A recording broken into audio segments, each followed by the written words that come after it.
Baik, Assalamualaikum warahmatullahi wabarakatuh. Perkenalkan, nama saya Nabila Aida Berlubis dengan NIM 2023051018. Di sini saya akan mempresentasikan hasil review artikel yang berjudul Ukraine Effect, Are We Groping for a New World Order yang ditulis oleh Ropinder Oberoi dan Francisco Giuliano. Dalam artikel ini membahas dampak perang Rusia-Ukraina terhadap tatanan dunia kontemporer dan perubahan geopolitik global. Baik, di slide-slide selanjutnya, untuk slide selanjutnya saya akan membahas mengenai latar belakang dan pertanyaan dari artikel tersebut.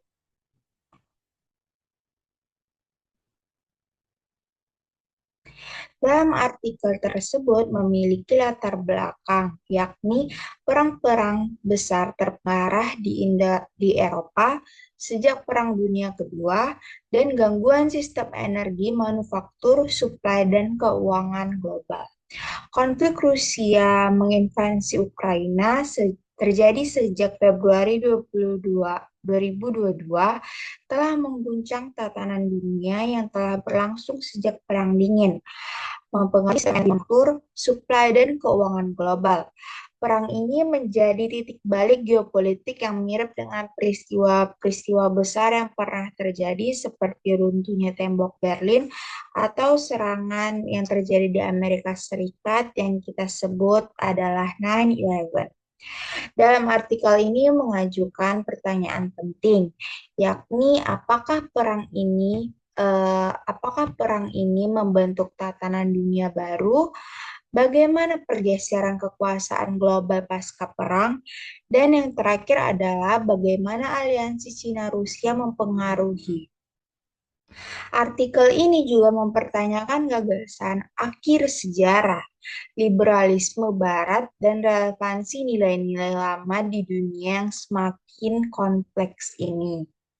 Dari latar belakang dan pertanyaan yang ada di artikel ini, di slide selanjutnya saya akan membahas mengenai metode dari artikel ini.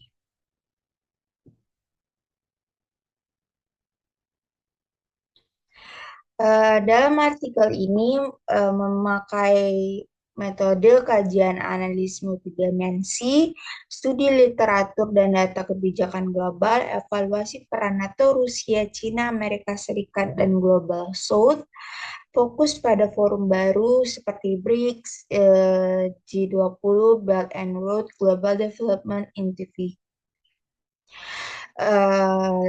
Jadi, metode yang digunakan dalam artikel ini sangat terperinci dan sangat akurat.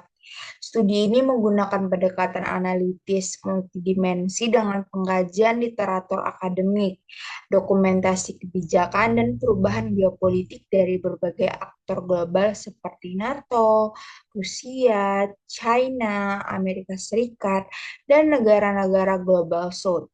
Data yang dikumpulkan dari laporan internasional, analisis kebijakan, dan wacana diplomatik terkait.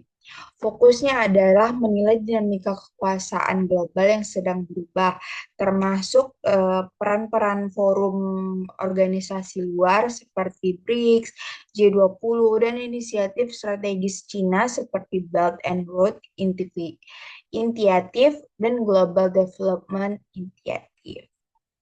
Gitu.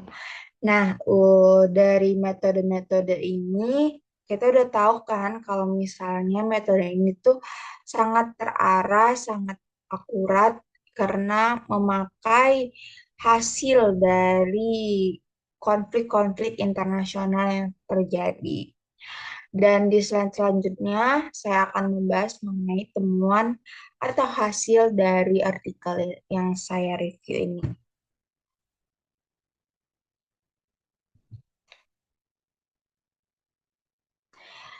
Jadi, temuan yang saya miliki adalah pergeseran kekuasaan yang sangat krusial.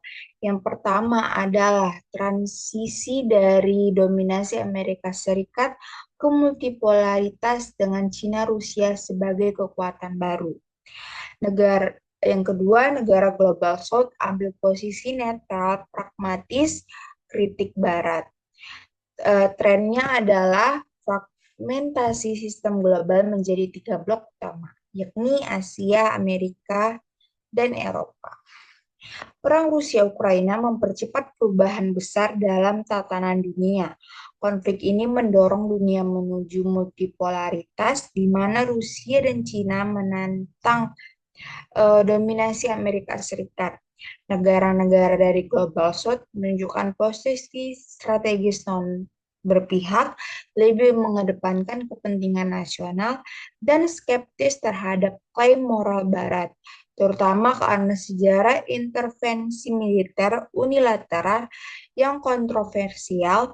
Lembaga global tradisional seperti PBB dan IMF mulai kehilangan relevansi dan digantikan oleh forum-forum besar seperti G20 dan BRICS yang lebih mewakili yang dimana forum-forum ini tuh yang lebih mewakili kepentingan negara berkembang. China menggunakan proyek Belt and Road dan inisiatif pembangunan global untuk mempercepat dan memperkuat pengaruh ekonomi dan politik hingga dapat mengikis monopoli Barat. Selain itu, perang telah membentuk 3 blok global utama, yaitu blok Asia yang dikendalikan Cina, blok Amerika dipimpin Amerika Serikat, dan blok Eropa yang meski beraliansi dengan Amerika Serikat, tetap menunjukkan kecemasan terhadap hubungannya dengan Amerika Serikat. Konflik ini juga memperkuat nasionalisme baru serta pendekatan realpolitik yang pragmatis dalam hubungan internasional. Dampak kemanusiaan dan perubahan jalur suplai energi semakin memperteguh fragmentasi geopolitik dan ekonomi global. Maka dari artikel ini tuh membahas kalau adanya pergeseran kekuasaan yang sangat kompleks dan krusial. Selanjutnya saya akan membahas mengenai analisis atau diskusi dari artikel tersebut. Bahwasanya ada berbagai yang saya ambil, yang saya satuin di dalam PowerPoint berikut. Yang pertama itu adalah tatanan dunia baru tidak lagi mengandalkan nilai-nilai liberal demokrasi Barat, melainkan lebih pada kepentingan nasional dan pragmatisme geopolitik. Yang kedua, sikap ambivalen banyak negara global South mencerminkan keengganan menerima klaim moral Barat yang dianggap inkonsisten dan penuh hipokrisi sejarah intervensi militer. Yang ketiga, pandangan Fukuyama tentang akhir sejarah terlalu optimis, mengabaikan kebangkitan nasionalisme, otoritarisme, dan pengaruh Cina dengan karakter uniknya. Yang keempat, dibutuhkan tata kelola global yang inklusif, pluralistik, dan fleksibel untuk mengelola kompleksitas dan ketegangan dunia multipolar saat ini. Yang terakhir adalah kerjasama multi-level dan strategi pragmatis dianggap lebih efektif daripada memaksakan ideologi melalui lembaga internasional yang kaku. Kemudian di slide terakhir, saya akan membahas mengenai kesimpulan. Jadi bahwasanya perang Rusia-Ukraina menjadi katalis utama restrukturisasi dengan kekuatan baru menantang dominasi Barat. Tatanan dunia baru akan didominasi oleh blok-blok geopolitik besar dan institusi multilateral yang lebih pragmatis dan inklusif.